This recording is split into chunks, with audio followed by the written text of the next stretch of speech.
आ रहे हैं वो तो आ ही रहे हैं, लेकिन क्या सवाल सबसे बड़ा ये है कि ये एक नेचुरल अलायंस था जो टूटा है, ये इसने टूटना ही था। हमारे साथ आज बहुत सीनियर जर्नलिस्ट हैं और बहुत ही उम्दा लिखारी हैं, प्रोफेसर ताहिर मलिक साहब मौजूद है मेरे साथ। प्रोफेसर ताहिर मलिक साहब, बेहद शुक्रिया आपका। सर ये बताइएगा कि जो मैंने अभी बात की कि क्या ये जो पीडीएम का अलायंस, खासतौर पर पीपल्स पार्टी और पीएमएल-एन, ये एक नेचुरल अलायंस था या इसने टूटना ही था? और आसिफ अली जरदारी साहब, जो मैंने अभी एतजाज अहसन साहब की बात की कि इस वजह से इस्तीफे नहीं दिए कि इमरान खान अगर इस हालत में इनकी हुकूमत खत्म हो जाती है और ये दोबारा इलेक्शन में जाते हैं तो अगले इलेक्शन में भी यही आएंगे। और क्या ये भी एक और चीज, इस पे भी आप जरा प्लीज कमेंट कीजिएगा कि जो उन्होंने, जो आसिफ अली जरदारी है, क्या उन्होंने ये सोच रखा था कि पीडीएम के ताबूत में आखिरी कील किस वक्त ठोंकना है? जी, ये बड़ा आपने बहुत शुक्रिया लिया, आपके प्रोग्राम में आके मुझे बड़ी खुशी हो रही है। तो आपके तीनों बड़े मुफस्सिल सवालात हैं। मैं समझता हूँ कि ये कोई इंतखाबी इत्तेहाद नहीं था, और ये इसमें जो हौच पौच था एक सियासी जमातों का, इसको एक शेर में यूं मिसरे में बयान किया जा सकता है कि अपने अपने बेवफा ने हमें यकजा किया, वरना तू मेरा ना था और मैं तेरा ना था। तो इस मेरा तरह ना। की सूरत हाल रही है। इसमें मजहबी जमातें भी थी, इसमें कौम परस्त जमातें भी थी, इसमें मेन स्ट्रीम पोलिटिकल पार्टीज भी थी, और पीटीएम जैसी हमें सोशल मूवमेंट भी इसमें दिखाई दी। तो लेकिन 9 जमातें एक तरफ और पीपल्स पार्टी एक तरफ, तो ये जो मौका, इस्तीफे के मौके पे एक डेड लॉक आया, इसमें मैं समझता हूँ कि पीपल्स पार्टी की मेच्योर अप्रोच है। वो अप्रोच इस वजह से है कि 1985 के इंतखाबात में जो उन्होंने एक वैक्यूम क्रिएट किया और बॉयकॉट किया, ये उन्होंने हिस्टोरिकल प्रोसेस से लेसन लर्न किया, और सियासी अमल से बाहर जाने को वो तैयार नहीं है।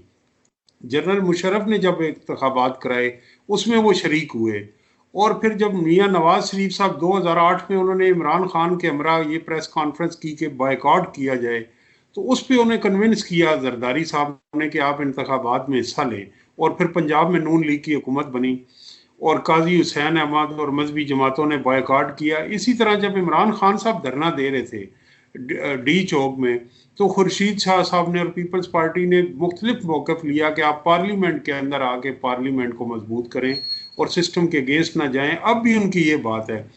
इन इस्तीफों से पहले वो ये क्या कह रहे थे कि आप सेनेट इलेक्शन में मैदान खाली ना छोड़ें, कॉन्टेस्ट करें, आप बाई इलेक्शंस में जाएं। तो अब भी ये है कि अगर वो इस्तीफे आप देंगे तो गवर्नमेंट वहाँ ज़िमनी इंतखाब कराएगी, ज़िमनी इंतखाब कराएगी तो क्या अपोजिशन जमातें उम्मीदवार नहीं खड़ा करेंगी, उम्मीदवार नहीं खड़ा करेंगी तो वॉक ओवर हो जाएगा, गवर्नमेंट के पास 2/3 मेजॉरिटी होगी, और अगर उम्मीदवार खड़ा करेंगी तो इस्तीफे देने की क्या ज़रूरत है। ये सारी चीज़ें कि जो अपोजिशन को दूर तक सोचनी चाहिए। और जहाँ तक ये मैं एग्री करता हूँ, एतजाज एहसन साहब वाला जो आपने सवाल पूछा, देखिए 90 की दिहाई में मियाँ नवाज शरीफ और मोहतरमा बेनज़ीर भुट्टो दोनों मजलूम बनते रहे कि हमें 2.5 साल पे चलता इसहाक खान ने किया, हम अपना एजेंडा पूरा ना कर सके, मैनिफेस्टो पे अमल ना कर सके। अब इमरान खान साहब की आप हिमायत करें, मुखालफत करें, उन्हें करोड़ों लोगों ने चेंज का, हकीकी तब्दीली के लिए एक मैंडेट दिया, वोट दिए, और डेमोक्रेटिक पाथ भी ये करता है कि आईनी हुकूमत जो है वो 5 साल पूरी करें, तो उनको पूरा पूरी करें, मौका ठीक। मिलना चाहिए। अगर वो कबल अज़ वक्त अवाम में जाते हैं तो उनके पास एक हम्म। केस होगा, वो अवाम में ये कह सकते हैं कि इस दौरान कोविड भी आया और गैर मामूली हालात थे और मुझे तब्दीली के एजेंडे इस पे वजह काम से करने का मौका नहीं मिला। नहीं था और हमें वक्त से पहले उतार दिया गया। बिल्कुल सही बात कि जो पहले उतारा वही फिर दोबारा से होगा। अ, तो इसका मतलब है कि शायद एतजाज साहब ने सही बात की और शायद आसिफ अली जरदारी के जहन में भी ये वाली बात थी। बहरहाल, लेकिन क्या आपके ख्याल में नवाज शरीफ वापस आएंगे? देखिए, अगर उन्होंने वापस आना होता तो वो बाहर जाते ही ना, और ये कोई पहला मौका नहीं है। पहले भी वो जनरल मुशर्रफ के वक्त डील करके वो बाहर चले गए थे, और इसहाक खान के साथ स्टैंड लेते वक्त उन्होंने रिज़ाइन भी कर दिया था। तो एक हमें उनकी पॉलिटिक्स में नज़र आता है कि वो इस तरह सिस्टम के लाडले रहे हैं इमरान खान साहब की तरह, और जब स्ट्रगल का टाइम होता है तो स्ट्रगल में उनकी इतनी कमिटमेंट नहीं है कि जितनी जमहूरियत से वाबस्ता लोगों की होनी चाहिए। एक शख्स, जरदारी हो, नवाज शरीफ हो, पीपल्स पार्टी हो, फजल रहमान, 3-3 दफ़ा आप लोग इक़्तिदार में रहे, प्राइम मिनिस्टर रहे, 2 दफ़ा वज़ीर आला रहे, मिनिस्टर रहे। तो दुनिया के, तीसरी दुनिया के मुल्कों में लोग डेमोक्रेटिक कॉज के लिए स्ट्रगल करते हैं, एक दफ़ा भी इक़्तिदार में नहीं आते। वो लोगों की जान भी चली जाती है, लोग जान माल हर तरह की कुर्बानी देते हैं, लोग गद्दार भी कहलाते हैं और अदालतों में उनका मिलिट्री कोर्ट में ट्रायल भी होता है। नेल्सन मंडेला 27 साल जेल में रहे, एक टर्म इलेक्शन पे वो उन्होंने टेन्योर पूरा किया, पूरी कौम रोती रही, लेकिन उन्होंने कहा मेरी स्ट्रगल जो है वो बेमानी हो जाएगी अगर मैं नागुज़ीरियत का एक तासर दूंगा। तो आपकी जमहूरियत से यही कमिटमेंट है कि आप इक़्तिदार में हो, और इक़्तिदार में ना हो तो जमहूरियत के काज के लिए गरीब का बच्चा जो है वो रोड पे कुर्बानी दे, और आपके बच्चे जो हैं अरबों रुपए का बिजनेस कर रहे हो, आप लंदन में पेरिस में बैठे हो, तो ये जो है स्ट्रगल। जी ठीक है, आपने बिल्कुल सही बात की कि एक बड़ी कॉज के लिए जो है यहाँ पर सियासत नहीं होती, जो इक़्तिदार में आना है उसके लिए सियासत होती है। लेकिन अगर वो नहीं आते तो मरियम नवाज क्या मुस्तकबिल आप क्या देख रहे हैं? मरियम नवाज का भरपूर मुस्तकबिल है, और ये नवाज शरीफ बुनियादी तौर पे ताजर हैं और बिजनेसमैन है। वो कौम, ताजर कौम की नफ्सियात बेहतर समझता होता है। जब वो लाहौर में उतरेंगे डील करके, तो सारे लाहौर के कालम नगार मीडिया उनको जो है वो ची गवेरा बना रहे होंगे, स्क्रीन उन्होंने खरीदी होगी, और वो तराने ऐसे बनेंगे सोशल मीडिया कंपनियों से कि लाखों लोग रोड पे आ जाएंगे, पिछली बातें भूल चुके होंगे। तो ये लोगों की मेमोरी बड़ी शॉर्ट है, और लोगों चीजों का कोई असर भी नहीं होता। तो वो माशरे की नफ्सियात समझते हैं कि किस वक्त पैसा फेंकना है, किस वक्त कौन सा पता फेंकना है, अभी मुल्क से बाहर जाना है, कब वापस आना है। और पहले भी उन्हें देखें कि जो रिलीफ मिला है जनरल मुशर्रफ के वक्त, उस वक्त उन्होंने बड़ा इंटेलिजेंटली वकला तहरीक में इफ्तिखार चौधरी मूवमेंट को यूज़ किया, लाल मस्जिद को यूज़ किया, डॉक्टर कदीर के इशू को यूज़ किया, प्रेशर उन्होंने कहा कि कोई और डाले। और हर मूवमेंट के एक अनइंटेंडेड कॉन्सिक्वेंसेस होते हैं, अनइंटेंडेड कॉन्सिक्वेंसेस के नतीजे में मियाँ साहब को रिलीफ मिल जाए।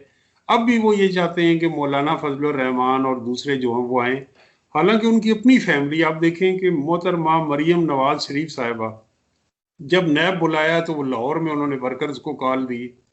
इसी नैब ने ख्वाजा साद रफीक के साथ विक्टिमाइजेशन की पॉलिसी रवा रखी, वो अरेस्ट हुए, ख्वाजा आसिफ अरेस्ट हुए, शाहिद खाकान अब्बासी अरेस्ट हुए, वो ये सब लोग लाहौर के थे। और एक बंदे एक दफ़ा भी कॉल नहीं दी, ट्विटर अकाउंट भी खामोश रहा। लेकिन जब मरियम नवाज साहिबा को नैब से बुलावा आया तो उन्होंने वो कॉल दिया। तो ये लोग कौम की नफ्सियात को समझते हैं, और इसीलिए ये पार्टीज को ऑर्गेनाइज नहीं करते। ये चाहते हैं कि पार्टी लिमिटेड हमारी कंपनी हो, हमारी जेब में हो। जो अगले 2.5 साल आप बिल्कुल आराम से, अब लॉन्ग मार्च नहीं होगा और हुकूमत ये टर्म पूरी करेगी। जो मुश्किलात थी हुकूमत की इमरान खान की, वो टल गई। मुश्किलात उन्हें, मुझे खतरा आतिश गुल से है। इमरान खान को इमरान खान से खतरा है, उनको अपनी परफॉर्मेंस से खतरा है, उनको अपने यू टर्न से खतरा है, तजादात से। आम आदमी को जब तक रिलीफ इस मुल्क के मजदूर किसान को, गरीब का चूल्हा ठंडा रहेगा, लोग दवाई से महरूम रहेंगे और ज़रूरियात ज़िंदगी को तरसेंगे, तो फिर आज इमरान खान तख्त पे है, कल कोई भी है, तो गरीब और अमीर के दरमियान पाकिस्तान में जो फासले हो रहे हैं, जो अदम मसावात हो रही है, इस पूरे निज़ाम के लिए खतरा है।